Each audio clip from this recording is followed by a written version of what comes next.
In this video, we're going to show you how to do an oil change on a DR-Z. New, old, Supermoto, Enduro style, it doesn't matter. They are all the same with some very slight differences that we'll point out. Also in this video, I'm going to show you how to change the hidden screen. Even on this new model with very few miles, there was quite a bit of stuff in it. Now in order to do this, you're going to need some oil, 2 quarts, an oil filter, and some various crush washers. I'll have links to all this in the description. You'll also want something to catch the oil in, some paper towels or rags to help clean up any messes, some contact cleaner, and a set of gloves would be nice. You'll also need some general metric tools. To get to the hidden screen, you will need a 24mm socket, kind of a big one. And to clean the screen, an air compressor or at least some compressed air in a can would be good. All right, let's get started. The first thing you want to do is make sure the bike is generally clean. If it's a little dirty, that's fine, but if it's absolutely filthy, let's get that cleaned up to start with. Then if you have a lift or some kind of bike stand, that would be good to use. If not, the kickstand is fine. Now let's go ahead and start the motorcycle up, and we're going to let it run for a little while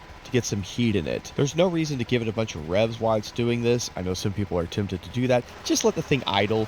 And a good way to know that it's gotten hot enough is pay attention to the radiator fan. Once you see that turning on, you're good to go. Now there's no way we're not going to make a mess, so let's go ahead and put some cardboard down and get our container in place. Also at this time, I would go ahead and tell you to remove the little factory skid plate the bike comes with. I know it has holes that look like you can change the oil there. No, it's just like the old one. It makes a big mess. So go ahead and remove this now. It's held on by 4 10mm bolts. And if you made a mess in there like I did, be sure to clean it up. Some contact cleaner or even some WD-40 will do the job just fine. And take note of the oil drain bolts. Let's clean off any dirt, debris around them before we start taking them off. And if you haven't put any disposable gloves on, this would be a good time to do it. We are going to be dealing with some hot liquids coming out of the engine now, so try not to burn yourself. The first thing we need to do is access this 12mm bolt on the frame. Yes, the DR-Z stores its oil in the frame. It is a little different, but it also has some oil in the engine. We'll get to that in a moment. Right now, let's take off this bolt. And a good idea is to be holding the container in one hand that you're going to be catching the oil with while you unscrew the bolt the rest of the way. One, it's unlikely you're going to perfectly predict where that oil is going to go. And secondly, it's going to be pretty hot. And if it has to fall a long distance, there's a good chance it'll splash back and burn you.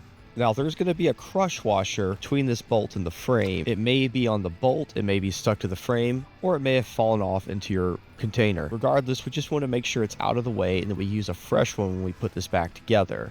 I know your friends will say, no, it's fine. That crush washer can be used a million times. I've been using the same crush washer for 20 years. Don't do that. Just get a pack of crush washers. They're ridiculously cheap. Now, in this case, the crush washer got stuck onto the bolt itself. And sometimes this will happen and you can't get them off. So a trick I found is to take a pair of channel locks and to very gently grab the outside edges of the washer. Remember, do this real gently. You don't want to damage the threads on the bolt.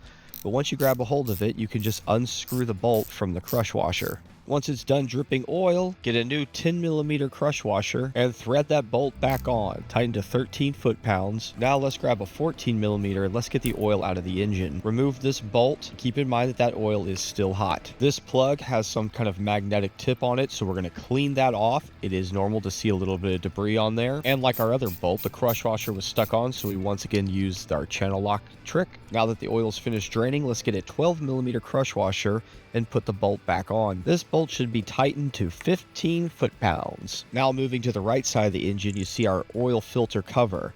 And if we want to do a little bit of extra credit, we can actually drain a small bolt just below it. This is not technically needed, but it will keep a little bit less oil from running down the side of the engine, but it will still happen anyway. Typically speaking, you don't need to do this, but I'm just showing you a full oil change, so if you want to remove it, it's a 14mm, and it also uses a 12mm crush washer. Tighten this bolt to 15 foot-pounds. Now let's get the oil filter cover off. These are 3 10mm nuts. There is some spring tension behind this, not an explosive amount, but it's nice to keep your thumb over it as it's getting close to coming off. Now you want to make sure that both the spring and this O-ring are there. And let's clean off and inspect that O-ring. Some oil change kits or oil change instructions will tell you to change these O-rings out every time. I don't believe that's necessary, but it's not a terrible idea to go ahead and buy one and have it on hand so that when it does finally look a little fatigued, you're ready to replace it. Okay, go ahead and pull this oil filter out. Should just be able to grab it with your fingers, and pay attention to the O-ring. In the case of this one, it was stuck on the back of the filter. It needs to go down inside there around this hole that protrudes up in the back. Now we're ready to put our new filter on. Remember, the hole in the filter needs to go in towards the motor, not out. The filter goes inwards, but don't say inwards. Reinstall the oil filter cover with a little arrow pointing up and reinstall the 3 nuts holding it on. If you drop one of the nuts and you have the same kind of luck I do, it'll go right into the oil container. But luckily, people make magnets on a stick and they're pretty good at fishing those out. Wipe off that nut and take a little extra time to make sure you get the oil out from inside of it. The oil will basically get hydro locked in there. Tighten up these 3 nuts with a 3 pattern. You just kind of go around them lightly at first, then snug them the rest of the way down.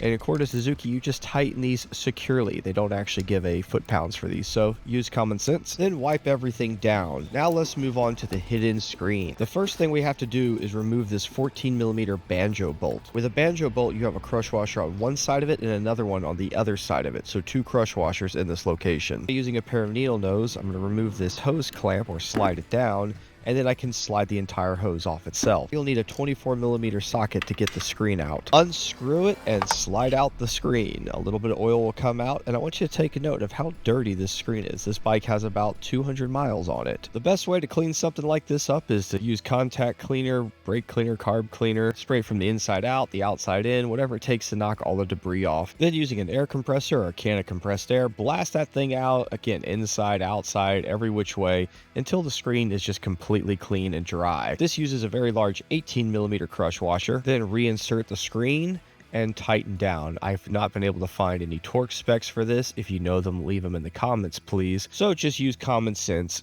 Get it pretty snug, but don't go crazy. Now slide the hose back on and slip the hose clamp back where it belongs. You'll need a 14mm crush washer on the banjo bolt. Slip that into the banjo and now put on the other crush washer. When you go to thread this bolt on, you may find that there's some difficulty getting it to line up correctly because of the pressure from the hose. Take your time not to cross thread this. Do not put a tool on it until you've turned it several times to ensure that it is correctly aligned. Then tighten it up. Just like that other bolt, I cannot find the exact specs for it, so use common sense. Now let's remove the oil filler / dipstick cap. This is the first place that there's actually a difference between the old DR-Z and the new DR-Z. It's in the same place on the old DR-Z, but it's slightly to the side where this one's straight up and down. Stick a funnel in there. Don't try to just pour it in. You're not that guy. And for that first quart, you're pretty much good to go and just dump that straight in. For the second quart, you want to pour about half of it in. Check it on the dipstick. It should be about in the right place. Go ahead and put the dipstick in and let's fire the bike up to purge any of that air out of the filters. This is the other place you're going to find a slight difference between the old DR-Z and the new DR-Z.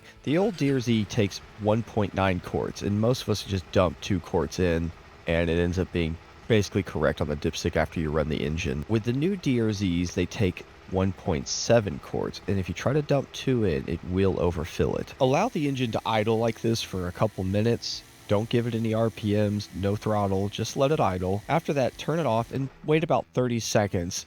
Pull the dipstick out, wipe it off, and now let's check the oil level. With the bike level, insert the dipstick, do not thread it in, pull it out, check it. It should be between the 2 marks. You'll likely find that it's low and needs to be topped off. Now here's where you need to be careful. I went ahead and dumped almost the rest of that quart in. If this was the old DR-Z, that would have been fine, but with the new one, I ended up overfilling it. There's a few ways you could fix this problem. We could pull the drain bolt back off the bottom. Realistically, we'd end up draining the entire thing and having to replace those crush washers. You could try to tip the bike over and catch what pours out. Probably make a big mess, best possible. You ever remember taking a straw, putting your thumb over the top of it, and pulling some liquid out like that? It's always fun to do when you're a kid. As tedious as that sounds, the volume of oil on the top of this isn't that much. It's a narrow part of the frame, so I just stuck this hose in, put my thumb over the top, and let it pour into this bottle. Eventually, I got the oil at the correct point. You're trying to get the oil between the 2 marks on that dipstick. Now, for good measure, I would go ahead and start the bike again, let it idle for just a little bit, let it sit for about another 30 seconds, and check it one more time. I always do this on anything I do an oil change on. I want to see it settle at that point after I topped it off. Let's give it one more good thorough cleanup on the bottom, make sure everything's looking good, there's no oil leaks. We'll put the skid plate back on. Remember to tighten all 4 of those bolts up, wipe it all down. Now, according to the manual, it's good for 3,500 miles on the old DR-Z,